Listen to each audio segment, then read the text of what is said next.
Hello everyone. तो लो जी आ गया पवन सिंह जी और अनुपमा यादव का एक बहुत ही बेहतरीन वीडियो सॉन्ग जो कि फुल वीडियो सॉन्ग में रिलीज हो चुका है।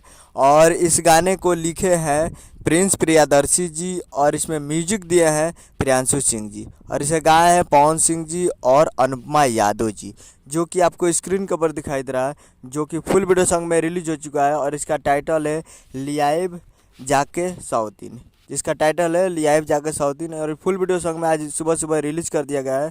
Full video song releasing on 25 मई 2023 को सुबह 6:15 पे फुल वीडियो सॉन्ग को रिलीज़ कर दिया गया है। यानी आज 25 मई को सुबह 6:15 पे फुल वीडियो सॉन्ग को रिलीज़ कर दिया गया है। तो फुल वीडियो सॉन्ग आ चुका है और काफ़ी बेहतरीन वीडियो सॉन्ग है और ज़बरदस्त लगा। तो आप लोग अभी तक इसे नहीं देखे हैं तो आप लोग जाइए और जाकर इसे आप जाकर देख सकते हैं Gananayak films Bhojpuri YouTube channel पे। गणनायक फिल्म्स पे जाइए और जाकर देखिए। उम्मीद कर रहा वीडियो चला तो चैनल को सब्सक्राइब बेल आइकन प्रेस कर दिए ताकि इससे पवन सिंह जी का लेटेस्ट न्यूज लाते रहे और वीडियो को एक लाइक कीजिए। मिलते हैं अगला वीडियो में। जय हिंद, जय भोजपुरी।